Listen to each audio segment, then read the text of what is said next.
Fala, fãs de Deus, tudo bem com vocês? Estamos aqui no segundo episódio do ID Podcast, um podcast criado para te ajudar a encontrar a sua verdadeira identidade. E hoje nós temos o prazer de receber um amigo muito querido, Cadu!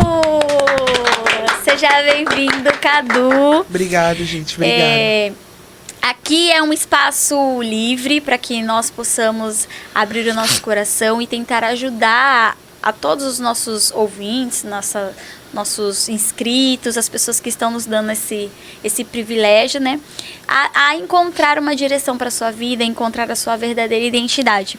Porque um cristão com uma identidade firmada não tem inimigo que invista que consiga tirar isso, porque ela está firmada na rocha. E nós queremos, primeiro, né, agradecer a sua presença. Eu que agradeço, uma honra. Agradecer por ter aceitado o convite, né, de estar aqui. E como aqui a gente sempre começa apresentando o nosso convidado, nós queremos conhecer quem é o Cadu. Então tá bom. Vamos lá. Boa noite, pessoal. Pode olhar para a câmera aqui? Pode olhar o que você quiser. Boa noite, a paz do Senhor a todos. Ele é cristão, a paz do Senhor. A paz do Senhor, com certeza, né? Me chamo Carlos Eduardo, meu nome não é Cadu, muita gente acha que é Cadu, mas tá aí uma das surpresas já, né? Sem rótulos, sem rótulos. Não é Cadu, gente, é Carlos Eduardo. Eu falo assim, o pessoal fica impressionado. Nossa, eu não sabia mesmo que era... Não, mas é Carlos Eduardo, tenho 24 anos, faço parte do Ministério Viver com Cristo, grande amigo aqui do pessoal que faz o ID Podcast. E, cara, é difícil falar da gente, né? É bem difícil. E a gente fica pensando e tentando colocar alguma coisa, mas eu acho que é a parte mais divertida, quando a gente começa a pensar sobre a gente e ir para diversos lugares e tentar buscar essa identidade do que a gente é. E quando a gente fala assim, caramba, tirar os rótulos, né? E que rótulos são esses que a gente tem, que às vezes prendem a nossa identidade, né? Mas falando assim sobre mim, sou uma pessoa assim... que ama a obra de Deus, que ama servir a Deus, sou apaixonado mesmo em fazer o que eu faço para Deus. E como a gente vai falar sobre Jesus, como a gente vai falar sobre o amor dele, eu acho que nada mais justo do que dizer que eu sou uma pessoa que ama a Deus e tem essa paixão mesmo por servir, sabe? Eu acho que uma das principais coisas sobre mim é o serviço. E eu amo fazer isso, eu amo servir. E eu acho que é o meu chamado, serviço. E você falou sobre identidade, né? Sobre rótulos, que é a nossa frase mais forte, né? Onde a gente bate, né? Enxergar além dos rótulos. E você, nessa sua trajetória, quanto tempo você é convertido? Então, eu sou convertido desde os 12 anos. A minha memória não é muito boa, então eu não guardo data, não guardo nada. Mas 12 anos, eu era católico, né? A minha família sempre foi católica. E eu sempre tive muito essa questão da religiosidade, né? Da religião, de ter algo, né? Então, sempre quando ia para a igreja católica, tinha catequese, eu estava lá participando com uma intensidade, Gostava de estar lá, gostava de aprender e tal. Fui encontrado por Jesus, me livrei de não digo uma prisão, mas de uma religiosidade mesmo, que às vezes cega a gente de dogmas e doutrinas que a gente entende que não é aquilo que Deus quer para nós. Então, eu me converti aos 12 anos, me batizei com 14, se não me engano. Então, são aí 12 anos convertido no Evangelho, graças a Deus. E nesses 12 anos que você é convertido, qual foi o maior rótulo que Jesus arrancou da sua vida? Porque a partir do momento que a gente conhece a Cristo, e tem um verdadeiro encontro, porque frequentar a igreja não significa ser cristão, Sim. né? Então, há um momento ali da nossa vida onde a gente realmente encontra Cristo e a gente começa a enxergar esses inúmeros rótulos, essas coisas que o sistema, os homens, a religião coloca na gente, e a gente começa a se libertar, porque é muito libertador. Sim. Sabe, é um momento assim que você se descobre e descobre quem é Cristo realmente, Sim, né? com Como certeza. Paulo fala da circuncisão, né? Se Cristo morreu por vocês, não há necessidade de se apegar à circuncisão. Se vocês ainda estão apegados a isso, então Cristo de nada valeu. A mesma coisa dos rótulos, Sim. né? Se a gente ficasse apegado ainda nos rótulos que foram impostos a nós, de que adianta termos conhecido a Cristo, né? Porque Sim. Cristo nos tornou livre. E qual foi o maior rótulo que você consegue, assim, falar pra gente que você identificou, assim, que foi um dos mais significativos? Que acredito que devem ter muitos, Sim. né? E que ainda está naquele processo mais significativo pra você. Eu acho que o rótulo da incapacidade, sabe? Às vezes nós nos colocamos em uma posição dentro do reino de Deus em que a gente não se permite ser usado por Ele. E não foi para isso que Deus nos chamou, né? Principalmente em mim, essa questão de não ser capaz de realizar algo em Deus, sabe? Foi algo que foi arrancado mesmo. Então esse rótulo da incapacidade, tipo assim, não, mas isso não é pra você. Não, Deus nos chamou pra ousadia, sabe? Não que somos capazes de fazer algo por nós. Não, somos capacitados pelo Espírito para fazer o que precisamos fazer. E a gente às vezes se limita por ter medo de realmente tirar esses rótulos de nós, né? A gente pensa assim, nossa, mas eu não consigo, eu não posso. Não, em Deus a gente pode todas as coisas. Em Deus a gente pode mais. E falando em relação à minha vida, foi uma das coisas que precisou ser rasgada, essa questão da incapacidade, de que eu não consigo, de que eu não posso. Não, comecei a entender depois de um tempo que no Senhor eu podia aquilo. Em Deus, ele me capacitava para que eu pudesse alcançar na presença dele aquilo que ele queria para minha vida. Então acho que foi um dos principais rótulos, foi arrancado assim, sabe? Mas essa incapacidade você destina ao quê, por exemplo? Você se sentia incapaz de coisas pessoais ou coisas relacionadas ao chamado, ao ministério? Eu acho que ou em tudo? Eu acho que acaba englobando tudo, tanto na sua vida secular como na sua vida ministerial. Quando você tem aquele fardo, né, de carregar, eu não consigo, eu não posso, eu não... demais pra mim. E aquela dúvida, mas será que vai dar certo? Será que eu vou conseguir? Será que... quando a gente começa a se afastar um pouquinho desse sentimento de incapacidade, aí o Senhor, ele começa a agir na nossa vida. Eu falo em relação, por exemplo, fui chamado para participar do Ministério de Louvor. Mas será que eu vou conseguir fazer uma ministração? Mas será que eu vou conseguir alcançar aquela nota? Eu acho que se Deus ele te dá um ministério para você participar, ou se ele usa alguém para enxergar aquilo em você, ele está dizendo assim, olha, vai lá e faz, tira essa sensação de ser incapaz de fazer aquilo, coloca o pé que eu coloco o chão, entendeu? As pessoas, eu entendo, que as pessoas não, às vezes não é nem a incapacidade, as pessoas esperam estar 100% prontas para poder fazer algo. Isso. E aí, se você estiver 100% pronto para fazer algo, você não vai dar a glória para quem é. Você vai dizer assim, eu consegui porque eu estava preparado. Eu me preparei, estudei, me capacitei. Não, realmente, nessa questão. E eu acho que o que mais atrapalhava era a questão da ansiedade. Porque a gente, quando tá com ansiedade, né? A gente começa a pensar em 1 milhão de cenários.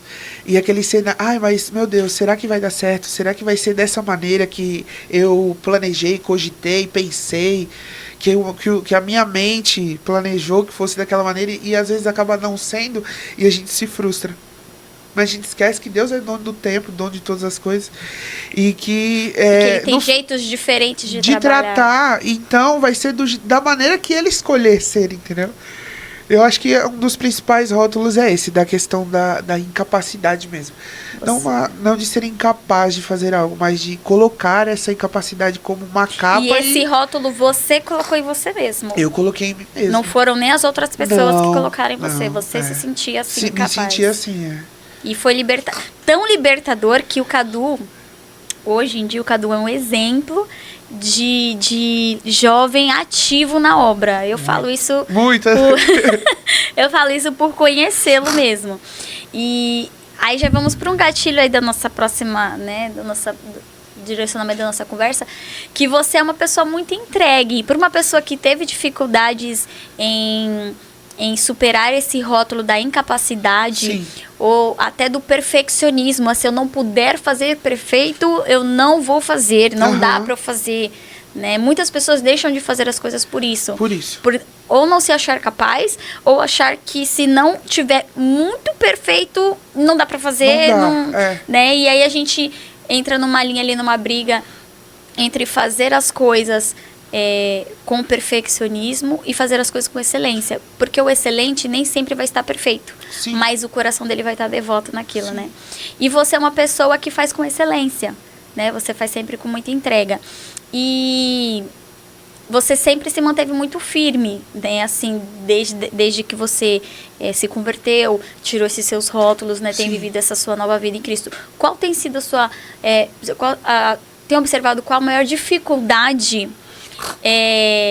em se manter firme? Sim. Porque a inconstância, a ansiedade, a inconstância, os medos, os rótulos, é o que mais bate na galera. Eu não vou dizer dos jovens, vou dizer na galera geral, de todas as idades. É se manter firme. Como que você consegue, assim, né, ter essa firmeza, e o que você acha que está impedindo muito essa galera de se manter firme? Aline, eu acho assim que, falando sobre mim primeiro, essa questão da constância, né? Eu tive um tempo em que eu estava na igreja, só que o meu coração estava em outro lugar. A gente fala assim, tá na igreja, né? Mas estar congregando, estar participando, né, da comunhão com os irmãos, mas meu coração estava em outro lugar, e eu não conseguia ver ali algo que fosse bom para mim.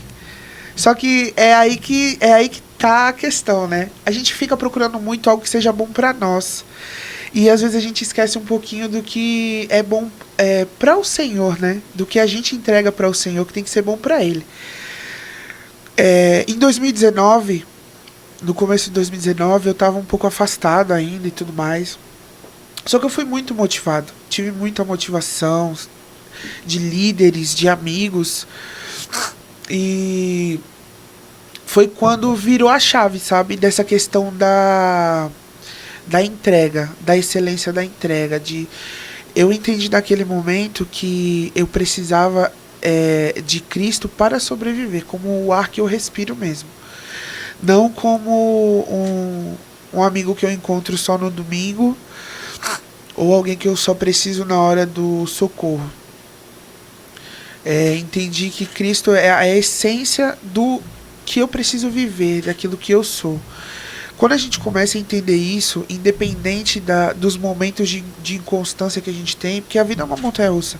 Vai ter dias bons, vai ter dias ruins, vai ter dia que você não quer fazer nada, vai ter dia que você tá na ativa, com vontade de fazer tudo e participar de tudo e tentar motivar todo mundo, e vai ter dias que você vai querer parar, que você vai olhar para o lado, para o outro. Você vai precisar da motivação. Você vai precisar da motivação, e várias vezes durante essa caminhada a gente se encontra dessa maneira, e Deus vai lá e continua falando com a gente pra gente, sabe? E quando acontecem essas coisas, parece que é mais maravilhoso ainda, porque a gente entende assim, olha, Deus não deixou a gente de lado, Ele tá aqui olhando, observando tudo, e no momento certo Ele vai lá, ou usa alguém, ou fala com você nas suas orações, usa um louvor para falar contigo. Eu acho que é isso que ajuda muito na questão dessa constância. A maior dificuldade que a gente tem é realmente conseguir enxergar que Cristo é a nossa necessidade. Porque a gente busca suprir essa necessidade em muitas outras coisas. a gente quer um emprego perfeito, a gente quer o relacionamento perfeito, a gente se entrega a todas essas coisas de forma muito intensa. E esquece, realmente, igual fala o louvor, esquece da boa parte. A gente pensa na nossa casa, a gente pensa na nossa família, a gente pensa nos nossos bens, na nossa carreira, nos nossos estudos. E no final... E Cristo vai descendo, né? Salomão fala que é tudo vaidade. No final é vaidade, foi vaidade. E o que a gente cativou de bom? E o que realmente era importante, que é a presença, que é você estar aos pés do Senhor, a gente acaba esquecendo. E é por isso que hoje, acho que jovens, tem muita jovens principalmente, eu falo por estar na frente do trabalho de jovens, tem essa dificuldade de se achar na presença do Senhor, porque ainda buscam o seu lugar em outras coisas que não o Senhor. Eu quero ter status, eu quero ser conhecido. Ou acho também, não sei se você pensa, que o jovem ele acha que Deus o cristianismo é um verdadeiro show da Xuxa. Eu estava até falando isso ontem, tô lendo um livro do Deus que Destrói Sonhos. Sim. E ele fala justamente sobre isso. As pessoas acham que Deus é o show da Xuxa, que fica cantando tudo que eu quiser, o cara lá de cima vai me dar. E aí quando o cara lá de cima fala, não a gente se frustra, não quer mais. Porque parece que a nossa fé tá depositada naquilo que ele pode nos dar. Exatamente. E o nosso amor, não, eu te amo porque você me dá. Mas no dia que eu não te der, você vai me amar? Sim. É porque hoje a gente busca muito o Jeová Jireh, né? Uhum. Que é o Deus que provê. Que é as músicas que bombam. O Jeová Jireh é o Deus provedor, o Deus que dá, o Deus... Só que a gente esquece do Adonai, que é o Todo-Poderoso. E se ele é o Todo-Poderoso, ele faz o que ele quiser, como ele quiser. E às vezes a gente não quer aceitar isso. E é por isso que a gente acaba, na inconstância, nos momentos de constância, parando, desistindo da caminhada. Eu cresci com vários amigos que hoje já não se encontram mais na presença de Deus. Só que você olhava, eram pessoas que eram tão constantes quanto eu, mas que no momento da dificuldade não conseguiram enxergar que aquilo também era a mão de Deus. E deixaram o caminho. Então acho que uma das maiores dificuldades hoje para nós continuar nessa constância é justamente isso. A gente tirar os olhos do Senhor e colocar na nossa dificuldade, colocar a nossa mente, o nosso coração naquilo que às vezes é proveitoso para a nossa carne, para o carnal. Mas no final, no espiritual, aquilo não está acrescentando em nada na nossa vida. Eu entendo. Até uma das perguntas que a gente iria fazer é justamente sobre essa, né, você falou até dos jovens que você lidera e essa inconstância, essa dificuldade por você liderar. Como que foi isso? Porque assim, você foi chamado para liderar os jovens no momento em que você não tinha ainda enxergado, né, essa plenitude em Cristo. Você Sim. não estava no seu auge do relacionamento com Deus. Você, eu não sei dizer assim, né? Mas vivendo a religiosidade, porque Talvez. Muitas pessoas estão na igreja, como você falou, tipo assim, eu sou um religioso. Sim. Eu tô indo, eu gosto de ir pra igreja, aí tem um culto que eu choro, que eu me arrepio, tem um Sim. culto que não, e aí você acaba entrando numa rotina religiosa, Sim. se colocando muitas vezes como um fariseu e não como um cristão, porque o culto não é sobre nós, não é sobre a intensidade da igreja. Do que eu faço. E exatamente, e sim sobre o que ele recebe. Sim. Tem muita diferença sobre o que a gente apresenta e sobre o que ele recebe. Porque a gente, às vezes, pode achar que a gente está dando o nosso máximo e não Exatamente. tá. E às vezes a gente acha que não tá dando nada, não tá rendendo nada o culto. E Deus está sendo glorificado sim, ali, né? Sim. Então, você assumiu a liderança dos jovens no momento onde você não tava nesse top todo. Por que você assumiu a liderança? O que te motivou? E o que te motiva até hoje continuar nessa liderança, né? Sim, talvez nesse momento em que a gente aceitou, foi muito por ouvir as pessoas, sabe? Nossa, Cadu, você vai ser um futuro líder de jovens assim, e vai motivar eles, e vai ajudar eles e tudo mais. No momento eu duvidei muito no momento de aceitar, sabe? Porque foi um convite de repente, foi algo inesperado. Geralmente a gente tá acostumado com uma liderança que começa no começo do ano e tudo mais. A gente pegou essa liderança no meio do ano, com um conjunto que já tinha... Querendo ou não, as pessoas elas criam um carinho pela liderança e tudo mais. E acabou que aquelas pessoas elas já tinham um carinho imenso pela liderança antiga e já vem com os seus rótulos, já vem com aquilo estabelecido. Poxa, por que mudar de liderança assim, de uma hora para outra e tudo mais? Então, foi um momento de transição meio difícil, né? Por que que eu aceitei? Eu acho que no momento, sendo sincero, eu aceitei por não ver outra saída. É sério. Mas você acha que foi essa não outra saída de Deus? Deus foi encurralando e colocando você nesse lugar? Ou você acha que foi a circunstância mesmo que... Eu acho que eu coloco peso nas duas coisas. Porque Deus chama a gente pro ministério, às vezes a gente tenta fugir, né? A gente tenta dar um jeitinho de ir pra lá e pra cá, só que Deus vai lá e acaba...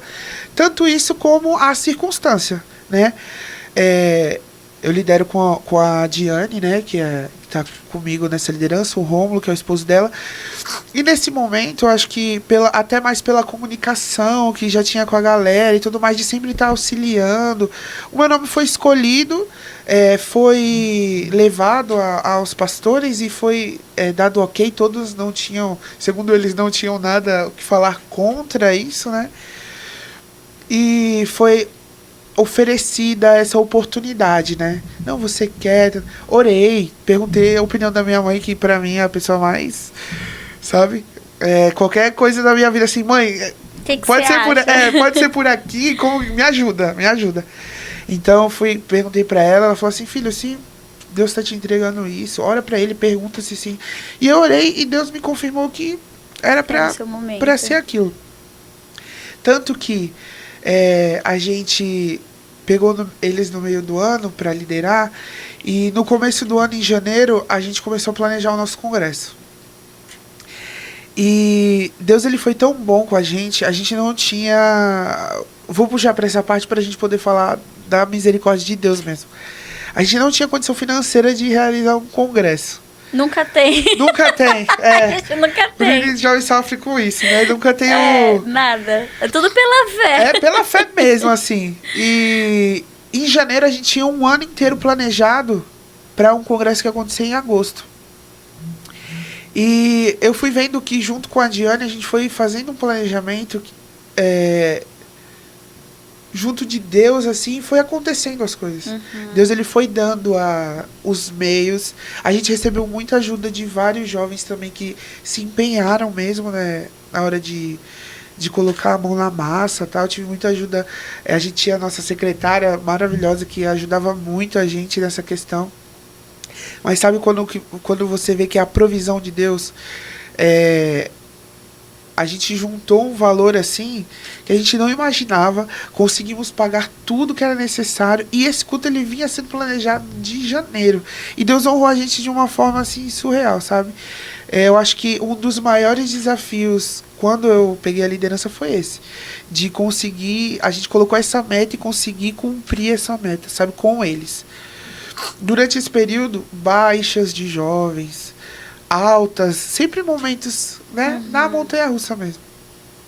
Mas acho que a questão de ter aceitado a liderança foi justamente para isso, para já estava há um tempo fazendo a obra de Deus e tentar motivar eles a isso, porque às vezes a gente vê assim o jovem muito morno, né? Meu Deus, que perigo, a mornidão. Né? Cara, você fica frio ou esquenta logo de uma vez, mas não fica morno, vamos fazer, vamos trabalhar e tal. E eu acho que foi pra isso, pra dar uma motivada neles. E eu falo porque são feedbacks que a gente recebe. Eu tenho você como um exemplo de adoração, de entrega, de música. E amém, glória a Deus por isso. Eu falo pra eles, gente, o que eu tenho de entrega, de adoração, o que eu faço de bom é Cristo. O que eu tenho de bom é Cristo. Não é nada meu. Tanto que sempre quando eu oro, às vezes parece até reza, né? Porque fica... Mas eu sempre falo, Senhor, que nunca seja eu, mas o teu Espírito em mim. Então eu me deixo guiar pelo Espírito, sabe? Eu dou essa liberdade pro Espírito Santo agir da maneira que ele quer. E ele faz. Ele é misericordioso, porque de mim mesmo eu não tenho nada. Não posso, sabe? Não dá conta, na verdade, não sou eu né? que faço. Nenhum ser humano consegue Não fazer a obra de Deus com as forças humanas. É sempre a provisão de Deus, a mão de Deus, a direção de Deus, o agir de Exatamente. Deus. Quando a gente tenta fazer qualquer coisa com a força do nosso braço, dá errado. Dá errado. Não flui. E a gente coloca nas mãos de Deus e você começa a ver aquilo acontecendo e você fala assim, não, então é essa direção mesmo que eu tenho que seguir, porque se a gente consegue ver a provisão de Deus, a gente está fazendo, entende que está fazendo pro Senhor, né? E é importante também falar que isso eu acredito que foi com você e é comigo, com o Lucas também, que assumiu a liderança dos jovens, que quando a oferta é feita, a gente nunca está pronto.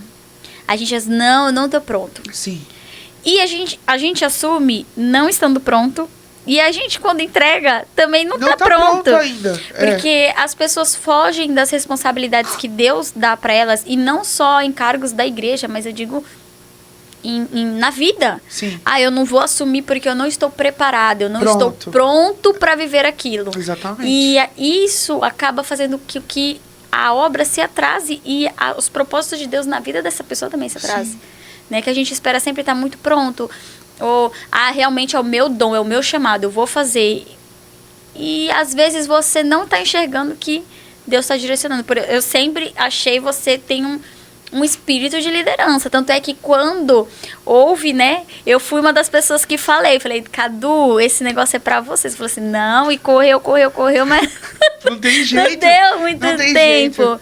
Não teve muito tempo e aí o Senhor já te puxou e vocês têm feito um trabalho excelente. Tive a oportunidade de estar no congresso de vocês ano passado, né? E estão fazendo um trabalho excelente, então... Glória a Deus. Não é sobre estar pronto, é sobre estar disponível. Disponível. Então, essa questão daquilo que a gente estava falando, quando Deus arrancou aquele rótulo da incapacidade, eu falei assim, então agora eu vou fazer e vou fazer. Se eu me propor a fazer, eu vou entregar o meu melhor para aquilo. Esse dia a gente estava tendo uma reunião com um conjunto de louvor e a gente falava sobre isso. Mas não são tantos cargos, porque fala assim, cadê o severino da igreja?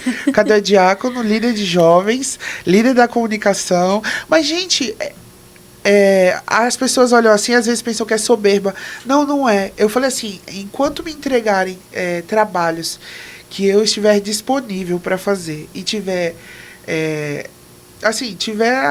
a disponibilidade de fazer e conseguir fazer com excelência, eu vou fazer e vou fazer com excelência. Quando eu enxergar que aquilo ali já não está sendo mais entregue com excelência, eu falo assim, olha... Acabou meu tempo. Não é o meu tempo mais para isso. Mas enquanto eu estiver conseguindo fazer todas as coisas que eu faço na casa do Senhor e continuar conseguindo entregar isso com excelência, eu vou continuar fazendo. Porque Deus tirou aquele rótulo de capacidade mesmo. Então, eu não digo que eu sou capaz...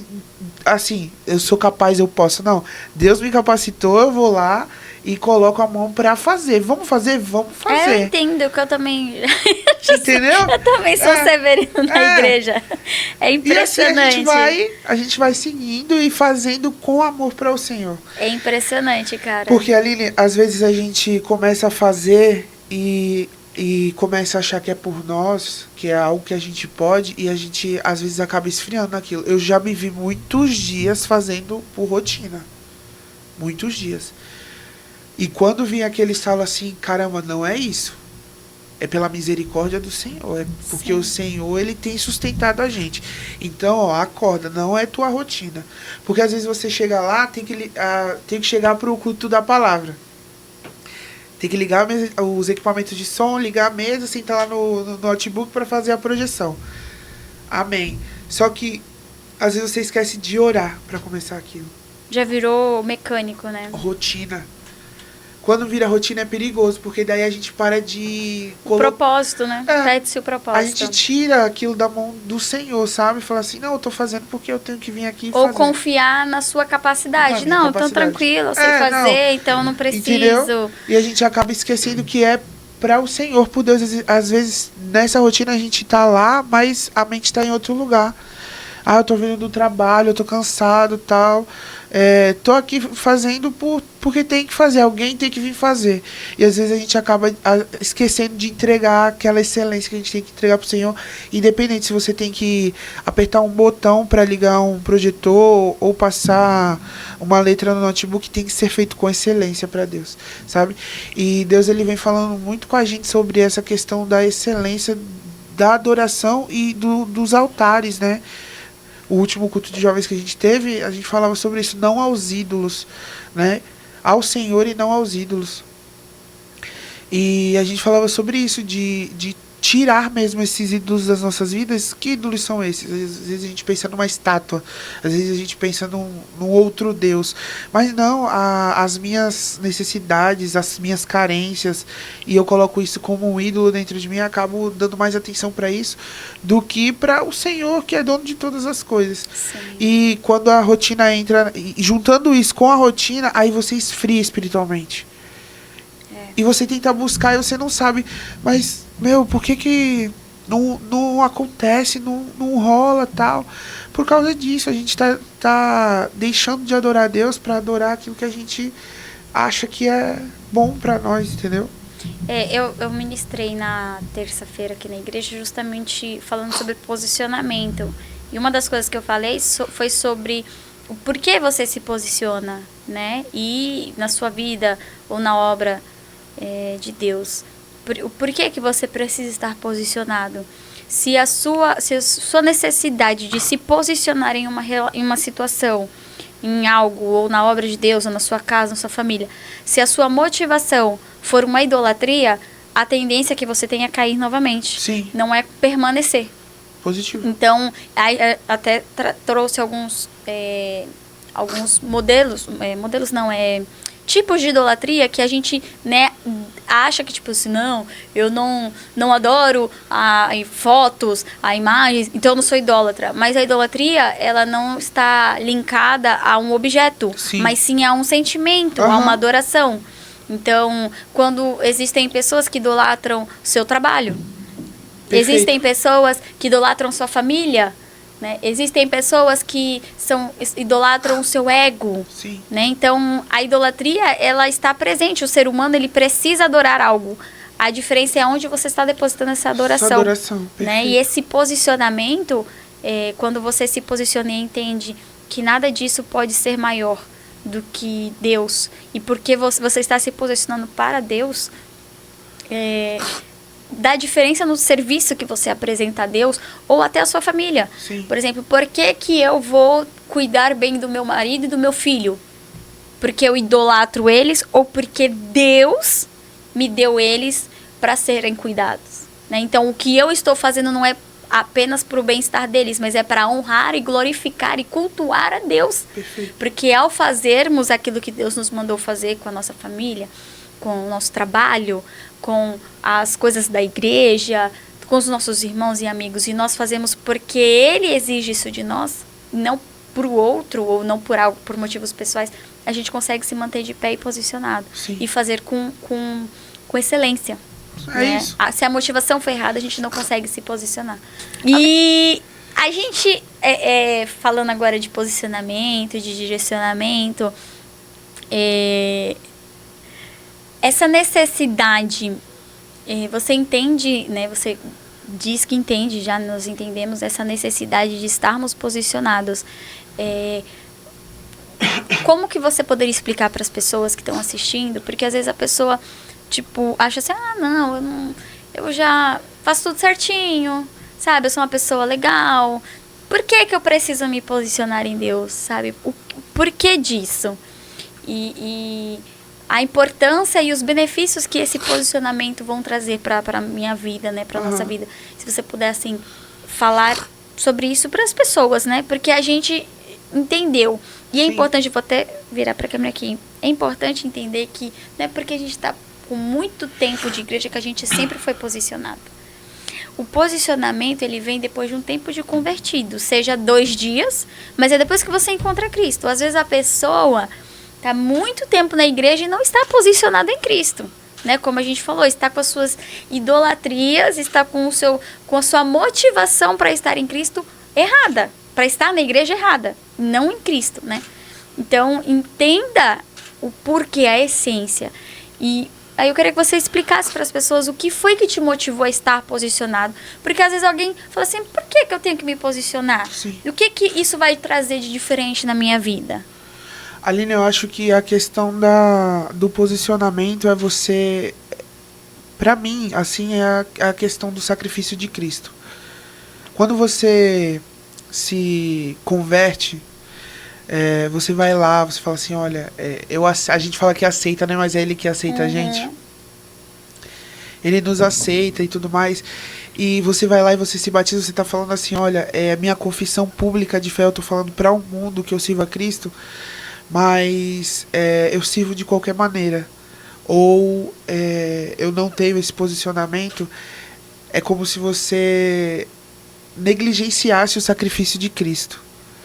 Então, quando você não se posiciona em relação a quem você é em Jesus e viver aquilo verdadeiramente em Cristo, o que eu enxergo é realmente essa negligência, entendeu?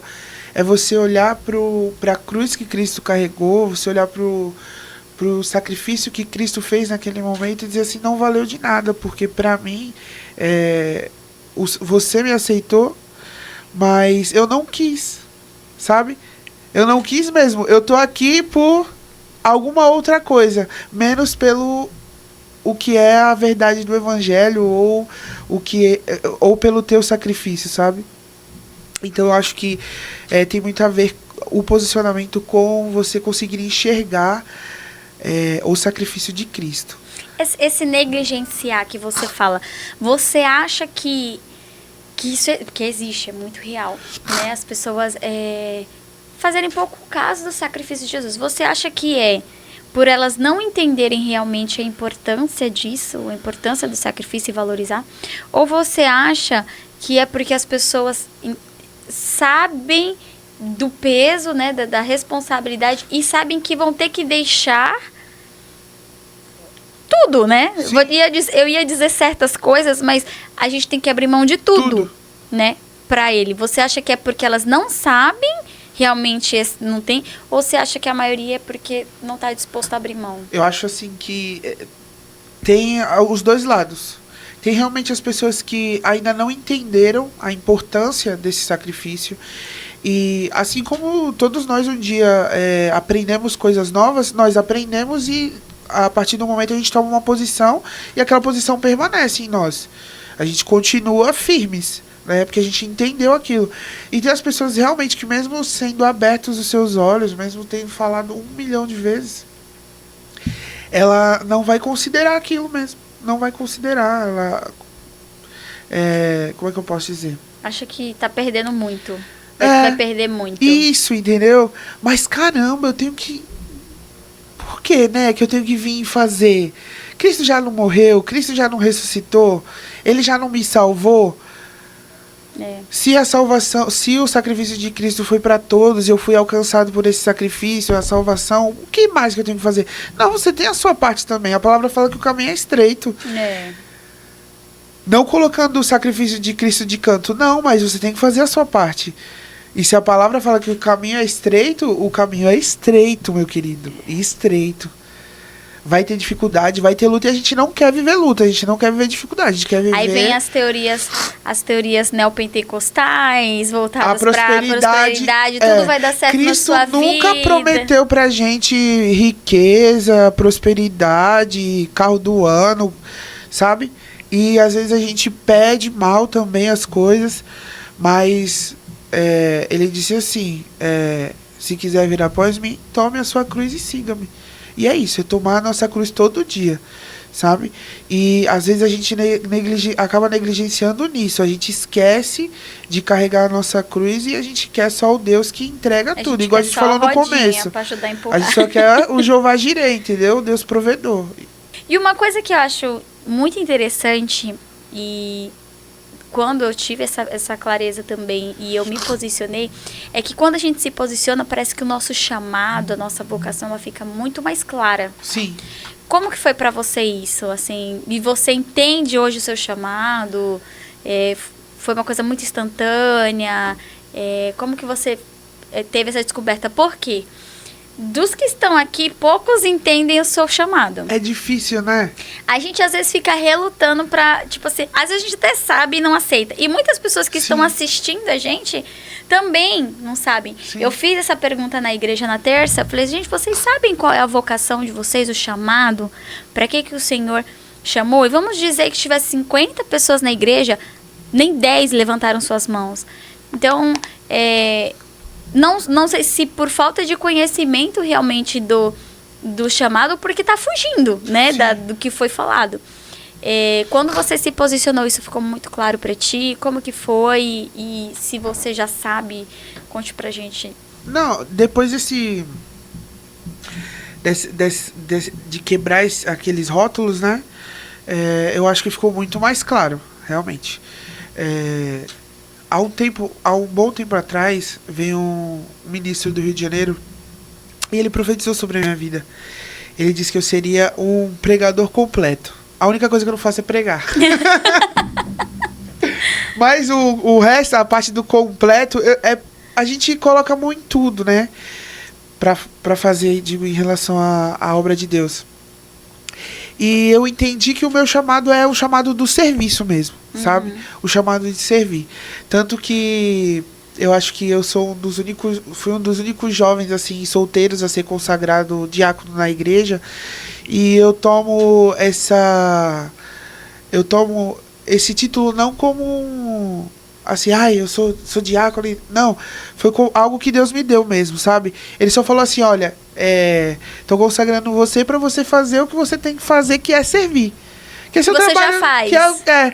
Porque é importante, antes da gente ser consagrado a alguma coisa, a gente já faz a função. Já faz, a gente tem um respaldo, acaba tendo um respaldo, né? Então, assim, eu entendi o meu chamado, eu me encontrei e entendi o meu chamado nisso, no serviço. Então, se é cantando, se é trazendo uma palavra, se é dirigindo um culto, se é indo na oração do monte, tomando a frente para dirigir aquela reunião ali, porque tem que ter uma pessoa para, sabe? E isso ser confiado a mim fazer, eu entendi que o meu chamado é esse, de estar à frente para servir, ser um ministro mesmo, sabe? Ou louvando, ou fazendo, que nem eu te falei, dirigindo um culto, servindo na comunicação, mas limpando eu vou a igreja. Trazer agora eu vou trazer a revelação da sua revelação, porque você falou assim, a única coisa que eu não faço é pregar. Receba aí, grava aí, dia 31 de janeiro, 8h55, 2025. Sabe por que você é um pregador completo? Porque você prega com a sua vida, não com a sua boca. Pregar com a boca é muito fácil. Basta você ter uma eloquência, você saber falar bem, você saber administrar a palavra. Agora, poucas pessoas conseguem pregar para as outras com a sua vida. E o que convence o homem não é a palavra que sai da nossa boca, e sim a conduta que nós temos mediante a essa palavra. É o testemunho que arrasta, até onde a palavra nos transformou, para quando a gente ministrar uma palavra para a pessoa, ela dizer assim, realmente ela vive e eu vou conseguir também, porque ele conseguiu. Sim. Então, quando você falou assim, eu sou pregador completo, eu vi claramente isso, porque você prega com a sua vida.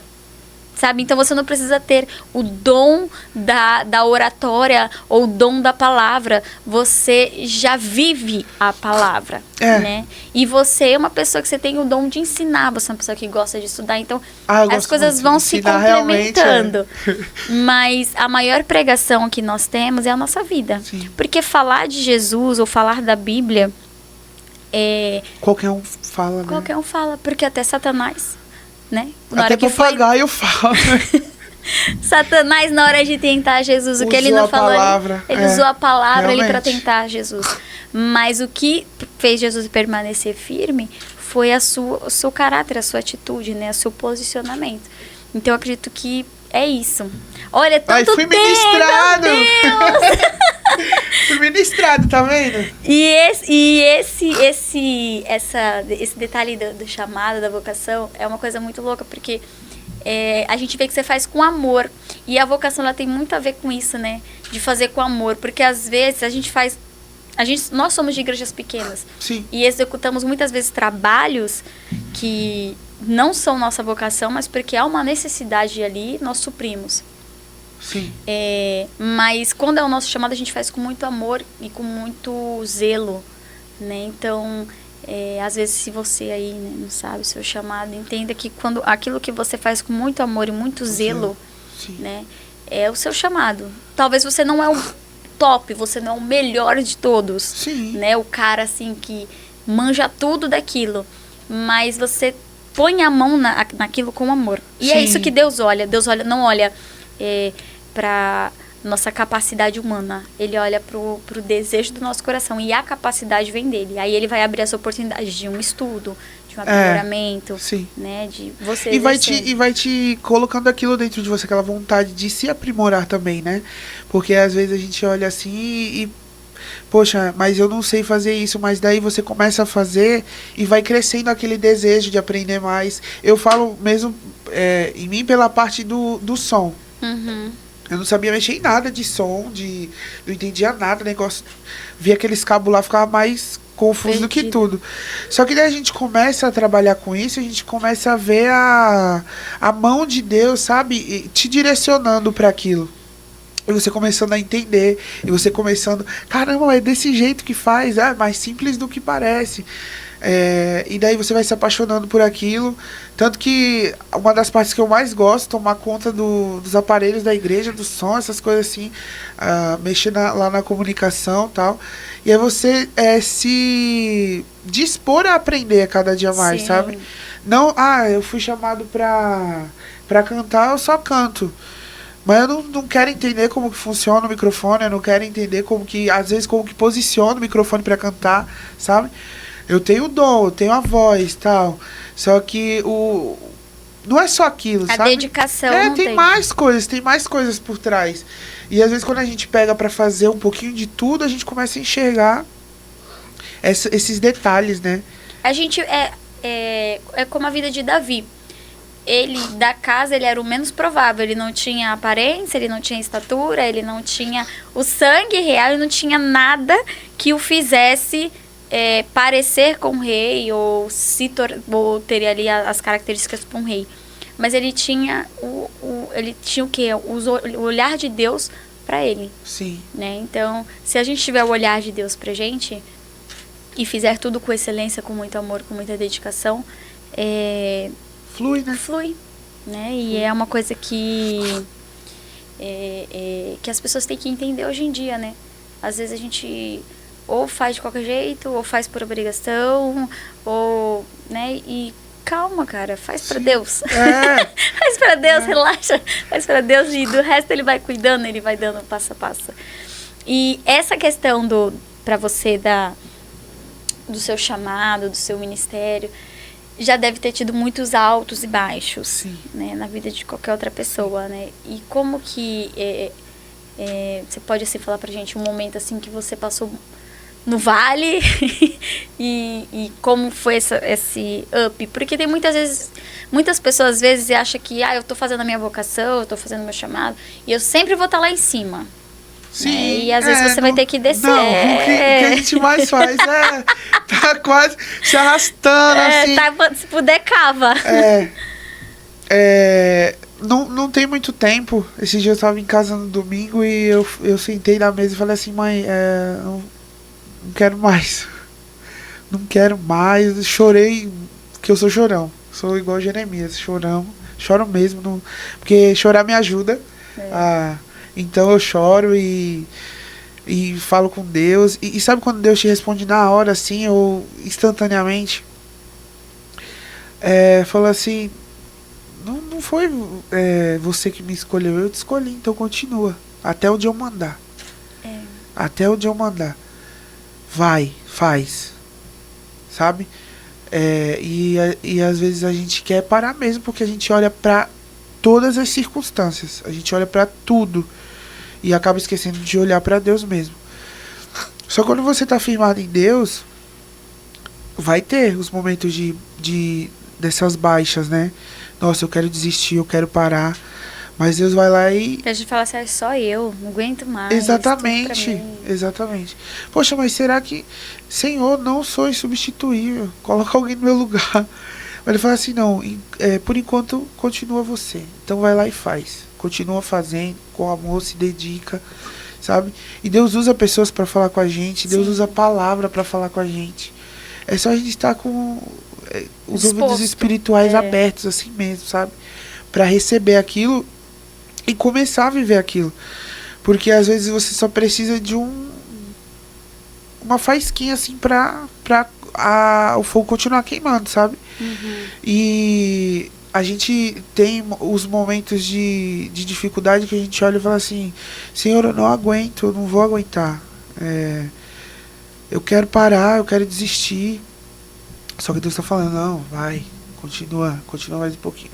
Até onde eu mandar, até onde eu direcionar. Já teve alguma coisa que você fez e chegou o momento que o senhor falou assim, já deu, Cadu, entrega, que agora... Cadu não, né, que não vai te chamar de Cadu. Já deu pra você e bora pro outro serviço. Teve alguma... Porque comigo já teve isso, eu era a pessoa da dança, das artes cênicas. E por um tempo o senhor falou pra mim que tava chegando a minha hora de parar, só que era uma coisa que eu era muito apegada e eu gostava muito, eu era muito dedicada. Eu amava realmente. E aí chegou um tempo que o senhor falou pra mim, não é mais isso que eu tenho pra você, tchau. E aí eu vejo as pessoas dançando, a minha vontade é de ir lá, me dê minha calça, meu pano, deixa eu dançar. Mas Deus fala, não é mais o seu momento. Eu acho que não em uma coisa muito específica, mas em relação à forma que eu estava fazendo. O senhor falou assim, ó, eu não quero dessa forma, sabe? Eu estava fazendo muito, gastando muito meu tempo, que eu poderia estar gastando para o Senhor de uma forma com mais qualidade. E falou assim, agora vamos dar uma diminuída nessa que correria. Isso é importante também o ser humano entender, né? Porque que nem eu falei, quando acaba virando rotina, isso... E você acaba depositando energia excessiva numa atividade que talvez não é para você fazer. Eu ia pra igreja no domingo, chegava na IBD, faltando meia hora para as 9, saía de lá quase 2 horas da tarde. Eu tenho minha família, minha casa também, entendeu? Eu vou, vamos, reduz isso, sabe? Não há necessidade. Não tem necessidade, entendeu? Às vezes querer fazer tanto e esse tanto para mostrar que tá fazendo alguma coisa, aí é perigoso. Então faz o necessário. Ou então fala assim, se eu não fizer, aí deixa eu fazer, porque se eu não fizer, ninguém vai fazer. Exatamente. Aí a gente volta naquela parte do ninguém substituível. Se você não fizer, alguém vai fazer. E se não for feito, não tem problema também. E tá tudo bem. Não é sua responsabilidade tomar conta de tudo. É porque a gente... eu falo por mim assim, eu sou ansioso, eu gosto de ter tudo ali, sabe? No controle. Só Deus adora esses, ele gosta de pegar esses. Eu tenho aprendido muito nesses tempos, de um tempo pra cá, que não é do jeito que eu quero, e não vai ser do jeito que eu quero, independente das coisas que eu faça pra ser desse jeito, da minha vontade, não vai ser a vontade de Deus sempre que vai prevalecer. Então, ele falou assim, ó, reduz, desacelera um pouco, pensa de uma outra forma. Então não foi em algo específico que ele falou assim, ó, não é mais o momento, mas acho que num geral. De um jeito de fazer, no jeito de executar. Jeito de fazer num geral, sabe? Então hoje, assim, eu consigo, como líder, eu consigo delegar mais. Não só ir lá e ter a necessidade de colocar a mão, entendeu? Você reduziu e sobreviveu. Você sobreviveu e a obra também, né? Tá maravilhoso. E a obra continua porque não é nossa. Não é nossa. A Igreja de Cristo é um organismo vivo, ela se move, né? Se um dia faltar a pastora Aline, vai ter outra pessoa. Se um dia faltar o pastor Lucas, vai ter outra pessoa. Se um dia faltar o Cadu, vai ter outra pessoa. E a obra continua. E vai... E a gente vai enxergando que às vezes na nossa limitação, porque a gente quer fazer tudo muito perfeito, tudo muito, sabe? E o Senhor tá falando assim, não, eu só quero a sua... como que a palavra fugiu agora? Entrega. Não é entrega, sinceridade. Sim. Eu só quero a sua sinceridade na adoração, entendeu? E daí eu vou operar, vou fazer porque ele faz. Sim. E ele às vezes só quer a nossa sinceridade na entrega, sabe? Às vezes a gente quer entregar demais e acaba faltando a sinceridade. Que o povo pentecostal fala, né? Ah, tem muita técnica e pouca unção. Falta unção, né? Não, às vezes a gente quer entregar tanto que realmente falta a unção. Falta a essência, falta, né, essa sinceridade na adoração. Porque cantar por cantar... Os dois têm que andar em conjunto, né? Sim. Você tem que ser... Se Um você, não anula se o você outro. tem um dom de pregar, é importante Estuda, que estude. Pra você não se chegar lá e falar capacita, asneira, exatamente. errar, falar heresia. Levar o povo a pecar. Só que daí o problema entra nessa parte aí, quando você esquece que tem o outro lado. Porque os dois aí, andam eu juntos. estudei muito, É. mas eu não preciso orar porque eu tô com a palavra Não, pronta, eu os dois sei, eu andam domino. juntos, um não vai anular o outro. Sabe? A sua sinceridade e a sua dedicação, elas não vão se anular. Elas vão se complementar. Mas quando tem muita dedicação e pouca sinceridade, não adianta. Essa é uma das guerras da carne com o espírito. Sim, né? e quando também tem muita sinceridade e nenhum preparo, você vira emocionado. Entendeu? Então você faz as coisas pela emoção. E você faz as coisas pela emoção e não é o espírito. E você não pede discernimento. E Eu falei isso ontem. Falei assim, arrepio não quer dizer que você Não tá sentindo quer. Deus. E como eu demorei não pra quer entender isso, dizer Aline? que toda vez que você se arrepia não é Deus. Não quer dizer isso. Mas não baseia. Ai, faz tempo que eu não sinto a presença de Deus. Por quê? Ai, porque eu não me arrepiei. E como eu demorei pra entender isso? Como eu demorei pra A entender presença de isso? Deus é muito maior que isso. né? Vai muito além disso. Porque às vezes a gente quer ir no culto e a gente senta lá e fala assim, hoje o negócio vai pegar fogo. Hoje eu quero rodar, pular, jogar a cadeira pro alto. Hoje o diácono vai ter trabalho. Vai ter né? trabalho. Só que daí você chega assim, senta ali no culto, e se você tá com o coração quebrantado, porque é o que Deus precisa pra operar dentro da gente, o coração quebrantado, e daí a pregação, alguém começa a falar e aquela palavra ela começa a entrar dentro de você, e você senta ali, se derrama em lágrimas, ou você fica ali no seu lugarzinho quietinho, mas prestando atenção em tudo naquilo, e aquilo te moendo por dentro. Sim. Tá nisso, sabe? Pra gente não virar realmente emocionado. Sim. Sabe? De... Ai... Emoção não sustenta. Não sustenta. O que Acaba, a sustenta emoção acaba. O avivamento é mais com uma questão de transformação do que uma questão de movimento. E é né? isso que vai criar o nosso firmamento em Deus. A gente tá firme, continuar constante. Porque aí você vai para um culto, para uma vigília, para um lugar que não tem um movimento, vai dizer que o culto foi fraco. Porque, infelizmente, frio. hoje, eu vou colocar num geral, né? A igreja, principalmente a igreja no Brasil, ela precisa disso. Ou de um movimento, ou de alguém tá... Graças a Deus, a gente tem chegado muitas pessoas mudando a mentalidade. Tendo realmente a metanoia, né? Sim. E entendendo que não é isso. Não tá só nisso. O mover é maravilhoso? Maravilhoso. Maravilhoso. A gente é Eu pentecostal amo. e a gente gosta. Eu amo. Só que Não é só hoje isso, eu tem entendi mais. que não é só isso, sabe? E o mais, esse mais é o maravilhoso. Sim. É o que é. É o que preenche a alma, é o que te motiva, é o que te levanta quando você tá caído. É aquela oração lá na pia que Exatamente. sabe, que às vezes o culto não foi, mas você chegou e orou na pia, você sentiu. Tem mais, né? A presença tem de Deus. muito mais na presença de Deus, mais do que a gente imagina.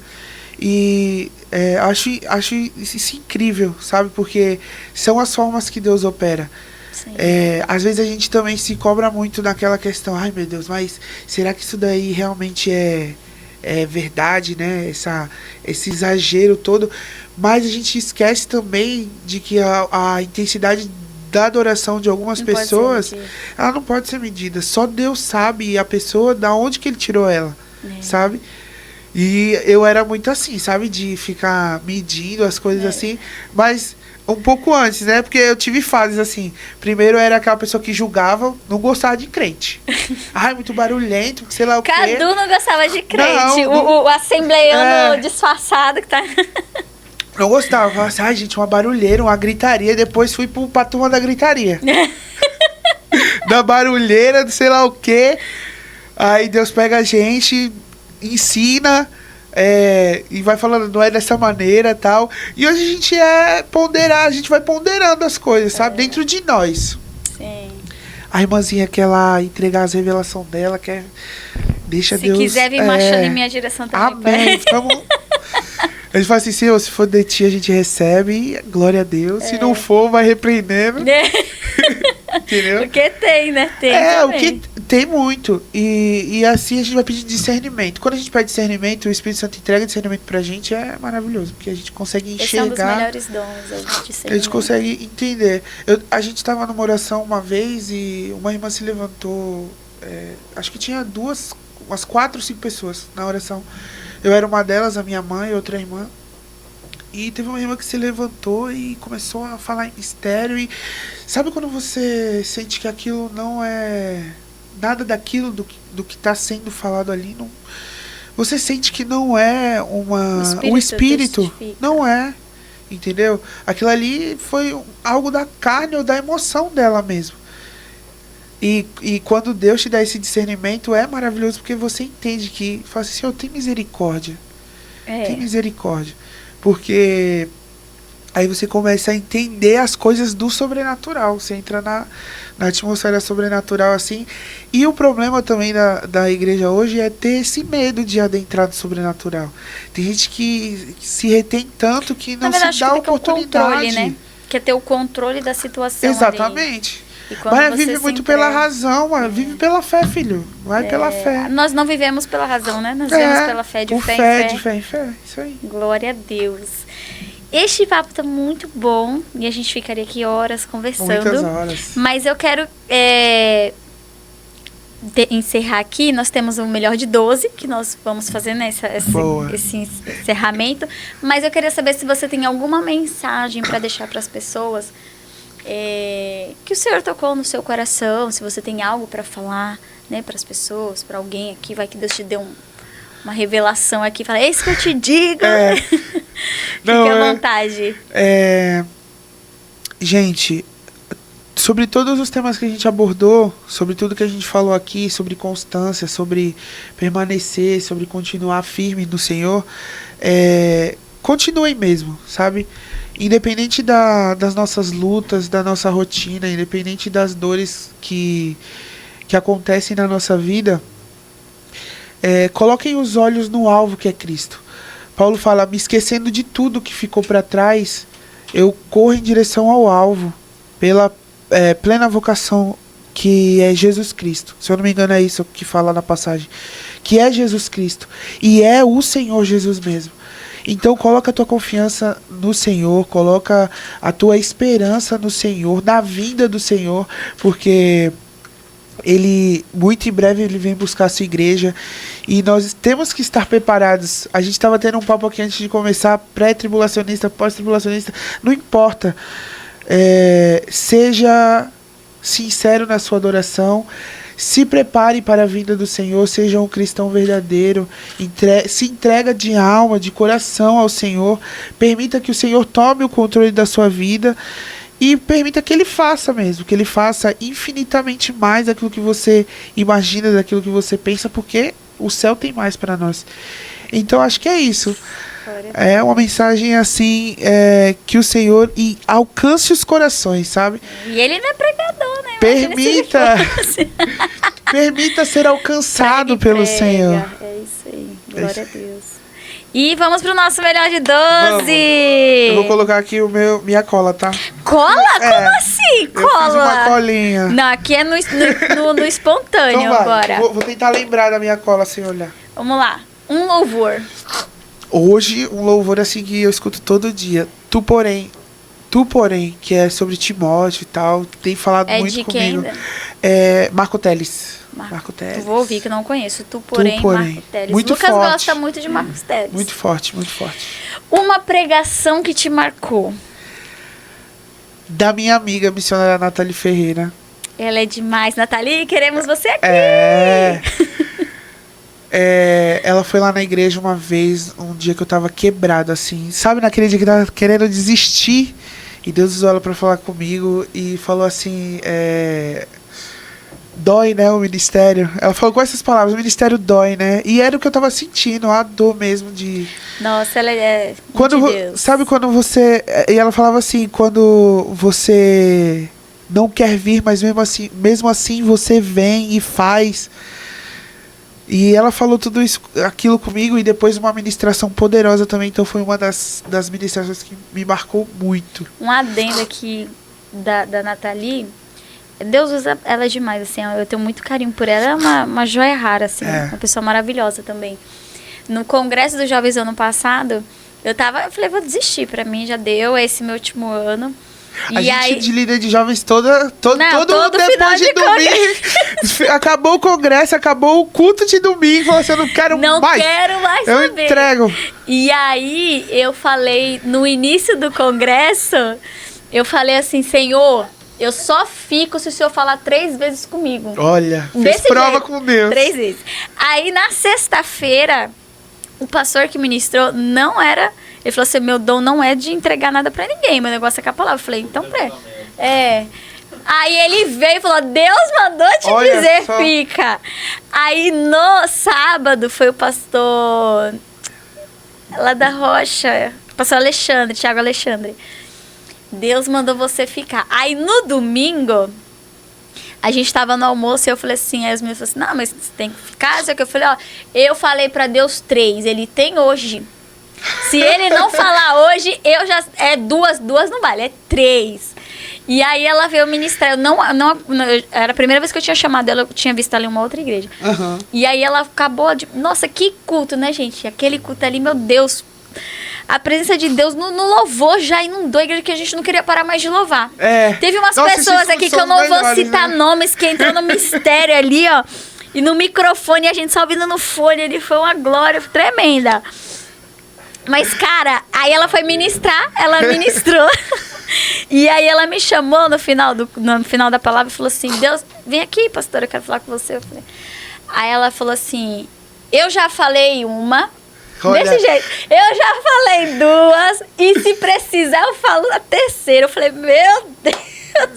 Foi muito de Deus. Tu não pediu? Toma. Toma. Olha pega só. que é tua. Deus fala, se agarra aí na promessa. Pensa que Deus não escuta o que a gente fala, ele escuta. Vamos lá. Uma paixão. Música. Uma pessoa. Minha mãe. Uma meta para 2025. Hoje a meta principal é conseguir realizar minha viagem internacional aí, glória a Deus. Vai dar certo em nome de Jesus. É a primeira? É a primeira. Bora a primeira carimbar. De muitas, em nome de Jesus. Isso aí, eu quero carimbar fotos. O passaporte. Uma renúncia. Uma renúncia. Eu acho que renunciar todo dia a minha vontade da minha carne mesmo, sabe? Renunciar todo dia ao meu eu, as paixões do mundo, os pratos oferecidos e focar em Cristo. Que é difícil pra caramba. Que já é uma baita de uma renúncia. Que já é uma baita de uma renúncia. Um versículo. Eclesiastes 3:1, é o versículo da minha vida. Há um tempo determinado para todas as coisas e há um tempo para todo propósito debaixo do céu. Um lugar. Minha casa, com certeza. Um livro. Eu vou falar esse que eu tô lendo. Eu não sou muito de ler. Não mesmo. Só que fui incentivado e comecei a ler e ganhei um livro. O nome é... Olha, tá vendo? Tô lendo tanto que nem veio o nome na cabeça. Cartas de um Diabo para o Seu Aprendiz. Esse livro ele é do C.S. Lewis, né? O C.S. Lewis é um escritor cristão. E ele fala... Ele apresenta o diabo de uma forma assim... Como se ele estivesse ensinando o seu aprendiz, né? A como... por exemplo, atormentar a infernizar a vida do ser humano, que ele chama lá de paciente. é muito forte. São como cartas mesmo, né? Cada carta é um capítulo. E nessas cartas ele aborda assuntos do dia a dia do ser humano em que o diabo ele está atuando e meio que coordenando ali. Só que o inimigo, né? Ele coloca as suas fraquezas também. Então ele apresenta ali a sua, ele tá ensinando o aprendiz dele, ele tá falando assim, você não pode fazer isso porque tal, porque nesse caso ele se fortalece em Deus e tal, e você perde. Então esse livro acaba ensinando a gente, o próprio inimigo tá falando o que faz ele ficar fraco, entendeu? Fraco. É bem interessante, uma leitura bem legal. Eu quero emprestado depois. Pode deixar, você começa a ler assim, você, caramba, é verdade isso aqui. Nossa, o inimigo usa dessa maneira mesmo, entendeu? Então ali ele apresenta os pontos fortes que ele tem, mas também fala dos pontos fracos e que você usa pra se fortalecer e acabar... Olha, ele tá lendo mesmo. Um amigo. O Espírito Santo. Acho que não tem melhor. Um momento. Ontem. Eu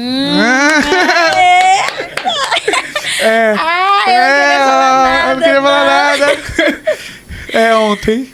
E um cantor. Aleatório, assim, né? Um cantor. Um cantor. Alguém que você gosta muito. É difícil escolher um só, porque eu escuto muita música. Mas eu acho que o... Cleito Queiroz. Cleito Queiroz, ele é... Cara, é surreal que esse cara... Caraca, eu não conheço ele. Não? Ele é aquele cantor, ele é cego, né? E ele toca muito violão e tal, canta muito também. E é surreal. Eu acho surreal, dele. Assim, um cantor como uma pessoa que se entrega mesmo na adoração, nessa essência, assim. Acho que Cleito Queiroz. Muito bem. Pessoal, esse é o Cadu, que nós conhecemos hoje, um pouco do que ele nos permite. E... que o Senhor venha abençoar a sua vida através desse vídeo, tá bom? Que você seja muito abençoado, você seja muito edificado. E nós vamos fazer uma oração pela sua vida, né? Como todo o podcast, nós vamos orar para que tudo que foi falado aqui, ela seja uma semente que germine, que brote no seu coração, tá bom? Senhor Jesus, nós queremos apresentar as pessoas que estão assistindo a este podcast, a este vídeo, que o Senhor possa ir de encontro à vida delas, transformá-las, restaurá-las, posicioná-las, que elas possam encontrar a sua verdadeira vocação, fazer com amor, com perfeição, Senhor, com entrega, em toda a sua totalidade do seu coração, com seriedade e sinceridade. Que o Senhor possa abençoar também a vida do Cadu, por estar aqui compartilhando um pouco da sua história e ajudando a outras pessoas a se aproximarem mais de Cristo, a renunciarem suas próprias vontades e cada dia mais e mais se parecer com Cristo, porque essa é nosso desejo, esse é o que queima em nosso coração, cada dia mais e mais parecermos com Cristo. Senhor, se há alguém que está assistindo este vídeo, está afastado e desviado, está longe dos teus caminhos, que neste momento ele possa encontrar a paz que excede todo entendimento, retornar à casa do Pai e se firmar em Ti. Em nome de Jesus. Amém. E você não esquece de curtir este vídeo, compartilhar com outras pessoas e se inscrever no canal e ativar o sininho. Olha o pessoal aqui fazendo ativar o sininho para você receber notificações todas as vezes que nós tivermos vídeos novos. Deus abençoe sua vida, sua casa, sua família, que a sua identidade seja firmada em Cristo e que todos os rótulos sejam eliminados da sua vida. Obrigada, Cadu. Obrigada, beijo. Gente. Tchau, gente.